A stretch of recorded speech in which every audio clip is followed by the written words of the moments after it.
I have just come here at Luanda polling station in Sidindi ward, principally to cast my vote. As you know, I'm a voter in this constituency, and particularly in this polling station. So far, I'm very impressed by the peaceful nature of the exercise. I've gotten reports that the entire constituency, that is Ugunja, voting commenced on time, actually at 6 a.m. And it has been peaceful so far. I must commend the security agencies and the leadership of the constituency generally for working tirelessly to ensure peace prevails. I want to encourage our people here, first and foremost, to take this opportunity and exercise their democratic right by voting. Yeah, a lot of talking has happened the last many months. So the hour of reckoning has now come. Yes, let everybody who is a registered voter come out and vote. We still have time up to 5 p.m. Let them come out and vote so that their vote can count. This constituency has been known to be very, very organized constituency and very, very peaceful. I'm happy that that situation is being sustained. I don't want to say anything more than that, other than to commend the IEBC for the manner in which they have managed this process so far. We have the fullest confidence possible in the IEBC as currently constituted. Many Kenyans, of course, know that this IEBC team is newly placed in office. It hasn't taken long since it was inaugurated. But going by what I've seen so far, they have mastered the game. And I only hope that this will continue. There can be no perfection. I mean, 100% perfection. Yes, there could be teething problems here and there. There could be hitches here and there. But that is the exception rather than the rule. So I think we must commend the IEBC, headed by the chairman, Mr. Ethekon, and his entire structure. We want Kenyans to give the IEBC space and time to execute its constitutional mandate, rather than keeping harassing the commission, left, right, and center. Okay? We want leaders to show the way by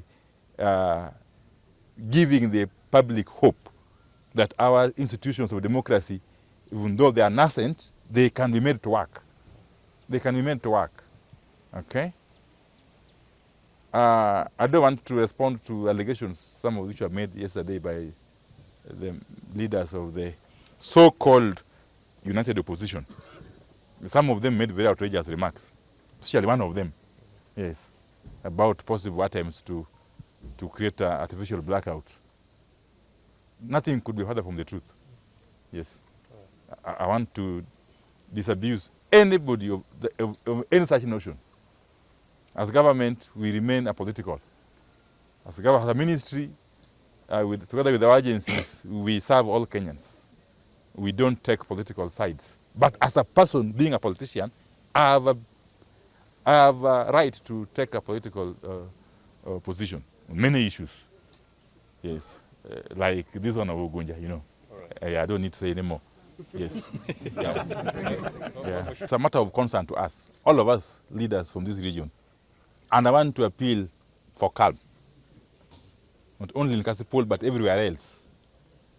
And let leaders lead by example. Leaders of all political persuasions lead by example. Elections cannot be a matter of life and death. Elections cannot be an end in themselves.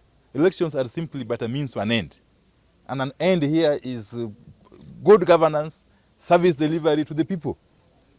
And there can only be one winner in any election, like here in Ugunja. Here, ODM will win, I'm certain. Okay? But even those who will lose will have a chance next time to run or to contest. Okay? I don't know how the outcome in other constituencies, but at least here I know because I'm voting here. Okay? So we cannot make elections become a matter of life and death. Let us allow democracy to take its course. Okay? Let us allow people to exercise their right without being put under unnecessary pressure. Let us not intimidate voters. Let us allow voters to vote freely in the manner it's happening here. Okay? And ultimately, let the votes be counted and the winner be proclaimed. Yeah, and those who lose to go home peacefully, knowing that they have another chance some other time. Okay? I am happy that I have voted here at Ugunja Primary School next to my home in the company of my wife and my sister and my brother here on behalf of the larger family of Ugunja. Ugunja people, I want to encourage you to come and vote for me as you did promise me to be your second member of parliament. And again, as you told me, and you are aware, I am contesting under the party of Federal Party of Kenya, which is the minority party in the County Assembly of Siaya. But that aside, you told me that you are going to vote me in because Ugunja does not just want a member of parliament, but wants to have a member of parliament who is going to be very effective in performing the functions of a member of parliament, namely representation, effective legislation, effective oversight, and effective networking and in budget making processes. Luckily enough, I have the knowledge from my studies to perform those duties. And because the voters of Ugunja have confirmed to me in the past, I have no doubt that they are going to vote me as the second member of parliament. I must say that the IEBC, and in particular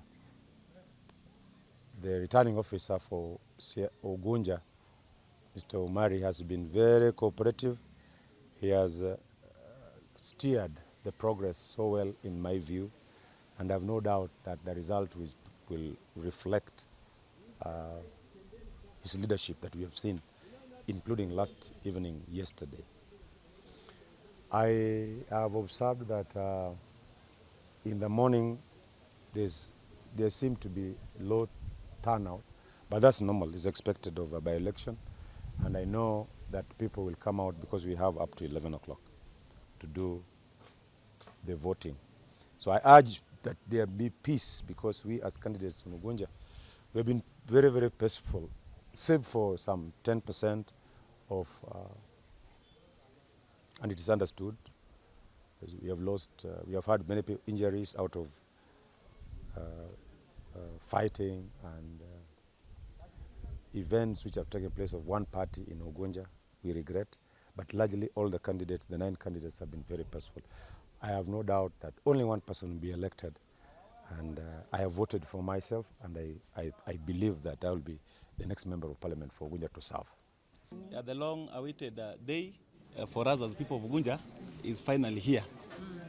And I want to start by thanking the IEBC for really holding this exercise and, for being here in good time.